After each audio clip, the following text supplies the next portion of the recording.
Et si je vous disais que la Chine a déjà commencé à détruire la domination du dollar? Non pas avec des missiles ou des cyberattaques, mais avec de l'or. Ce n'est pas de la science-fiction. Ce plan est en marche.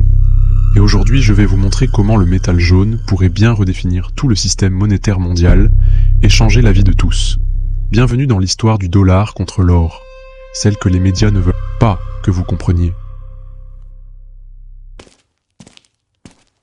Tout commence par un choc. Juin 2022, les États-Unis saisissent d'un simple clic 300 milliards de réserves étrangères russes, dont une énorme quantité de dollars. Un frisson parcourt alors la planète financière. Qu'est-ce qui garantit vraiment vos réserves si elles peuvent être gelées à tout moment? Pour la Chine, c'est un électrochoc. En coulisses, Pékin enclenche immédiatement le plan dédollarisation. Un gigantesque remodelage de ses avoirs pour ne dépendre que d'elle-même. Comment?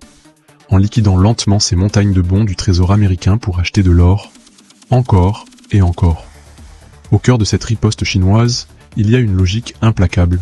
L'or physique n'appartient à personne. Il est impossible à geler, impossible à imprimer. A l'inverse, vos avoirs en dollars dépendront toujours d'un tiers. Regardez les chiffres. La Banque centrale de Chine a acheté de l'or pendant 17 mois consécutifs, jusqu'en avril 2024. Officiellement, elle détient 2279 tonnes. Mais officieusement, selon Bloomberg et JP Morgan, c'est sans doute le double, sinon plus, car une partie de l'or d'État n'est tout simplement pas déclarée. En parallèle, depuis 5 ans, Pékin a vendu plus de 300 milliards de dollars de dettes américaines. C'est ce qu'on appelle le commerce du siècle. On transforme des obligations américaines saisissables en or insaisissable. Mais attention, pas question pour la Chine de juste stocker du métal dans un coffre poussiéreux. Elle construit une nouvelle architecture. Le Shanghai Gold Exchange est devenu le plus gros marché d'or physique du monde et un véritable hub international. Ils ont désormais leur propre prix de l'or, le Shanghai Gold Benchmark, qui reflète la demande réelle de l'Asie. Aujourd'hui, on peut acheter de l'or, le régler en yuan et se le faire livrer physiquement. Mieux encore, la Chine construit un corridor de l'or, un réseau de coffres sécurisés en Asie, en Afrique et au Moyen-Orient. C'est une sorte de blockchain géante de lingots, audité par un réseau d'États et non par un algorithme. L'objectif est clair, permettre aux BRICS, la Chine, la Russie, l'Inde, mais aussi les nouveaux arrivants comme l'Arabie Saoudite ou les Émirats, de commercer totalement en dehors du dollar. Et la Chine a un coup d'avance réglementaire majeur. Souvenez-vous, jusqu'en 2022, l'or était jugé risqué pour les banques. Seule une partie de sa valeur comptait. Mais avec les règles de Bâle 3, le métal jaune devient un actif tiers 1, c'est-à-dire zéro risque, au même titre que le cash. La prochaine étape? Faire de l'or un actif liquide de haute qualité, un HQLA. Si la réglementation valide cela, l'or remplacera le dollar comme garantie pour emprunter sur les marchés. Et pour rassurer tout le monde face à la volatilité de l'or, la Chine propose même d'utiliser une moyenne mobile sur 200 jours pour lisser les prix. C'est technique, mais c'est brillant. Nous assistons donc à une fragmentation monétaire. Les BRICS élargis banalisent le commerce en monnaie locale. En 2025, plus de 53 pays africains peuvent échanger directement avec la Chine sans passer par le billet vert.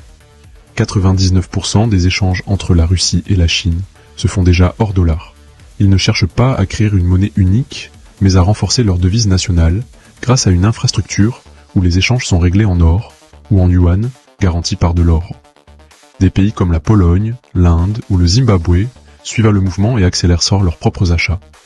Alors, vers quoi allons-nous? Si l'or devient la garantie universelle des transactions, les banques et les États n'auront plus besoin du dollar. On se dirige vers deux sphères, l'une pilotée par la Chine et les BRICS autour de l'or et du yuan, l'autre par les États-Unis autour du dollar numérique et de la tech.